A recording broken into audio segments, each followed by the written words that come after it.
right, we're back with more on the holidays and saving and spending money. Janae Adams from Debt Sucks University and Tom Mathews, a certified financial educator, are our experts here today. All right, Janae, this one's a tough one. What do you do about teenagers who only want name brand clothes? Yeah, so that used to be me, and so I was able to, really relate to it. And one thing my mom told me, she was saying that don't let people get to the point that they care more about what you're wearing than they care about you as a person. And that really stuck with me. And I actually had an incident like that in college. So I would tell this parent, first and foremost, you can't say no. It is your money. And if they want to work for it, they can work for it and buy it themselves. But definitely let them know it's not about the clothes, it's about the person that they are. And a lot of times, young people will understand that. All right, Tom, this person is asking, do I need to keep my credit card open after I have it paid off?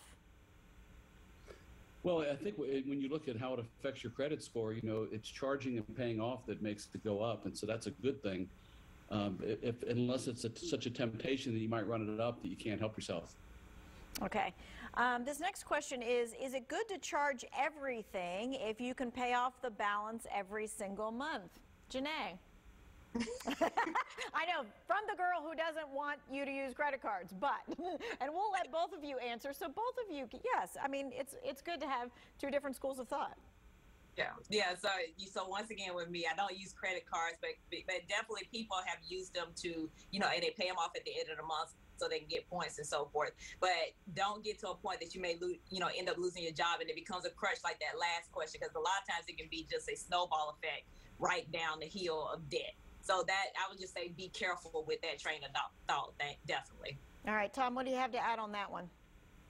I think the habit of paying it off is as important as the credit. So when you get in the habit, like you were talking about your own, when you pay it off every single month, it's not an option not to, because you want to keep the string going. You want to make sure every single month you paid that off.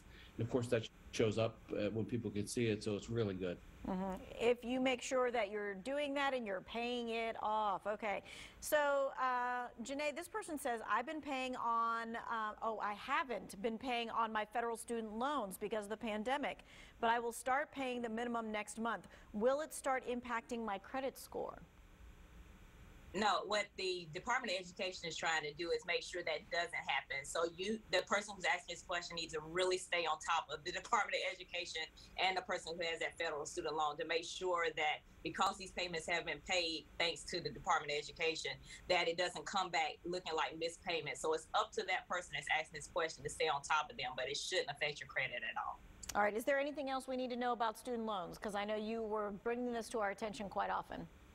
Yeah, so definitely for those of you who work in the public sector, so you work in nonprofits, make sure if you have been a part of the public service loan forgiveness program in the past, that they are being really generous right now and they're forgiving loans. I know a friend of mine who's a teacher, she just got $45,000 forgiven last week. So this is something that's really happening right now. Not a lot of news coverage is around it, so you have to stay on top of it yourself. So you should call your loan operator to see if that's possible. Yeah, definitely talk to the Department of Education. That's who you need to talk to, and go to their website and see if your loan qualifies and then if your employer qualifies. A lot of people who had got denied in the past in 2017, now they're seeing it record being forgiven. I mean, billions. Wow. So definitely it's into. Worth asking. All right. Hey, Tom, this person says, I'm retired and I'm going to go on Medicare in March. I have several credit cards, but I also have savings bonds. Would it be helpful to use them to pay off my debt? Will it help me in Social Security and what I have to pay for Medicare? Wow, that's a complex one. That would be something I would suggest that whoever his financial professional is, he sit down with and strategize. It's really an individual thing, and to look at the age of his accounts and what he's trying to accomplish, it really takes a close look. Okay. So what about the schools of thought of how you should be paying off debt? So if you have several credit cards, some have really big balances, some have smaller balances. How should you go about attacking those payments? Well, I would say you should look at the rate you're being charged and as well as the balance. And if you got one that's a little higher rate, maybe you think about paying that one sooner, just to obviously pay less in interest. And Janae, I know we've talked about the snowball effect, right? Like you start the smaller ones sometimes. That can work. Yeah, and I like that train of thought around the snowball. Just because they're paying a smaller one, it helps people get encouraged to keep going. You always just need a small win going forward. And so I get to the point that I want you to beat the interest rate. So you ended up paying extra over and over again, that you actually get ahead of the interest rate and pay more to the principal each and every time. This person says, I rent, but I want to save for a house. What is the best way? It's such a huge amount of money.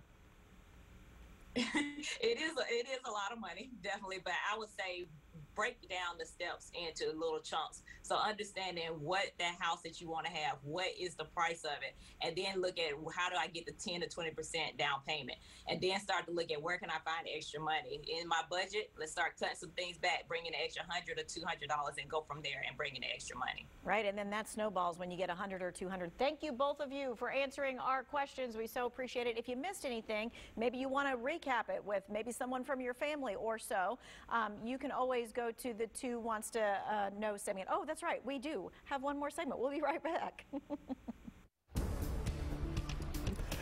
We are so warm right now.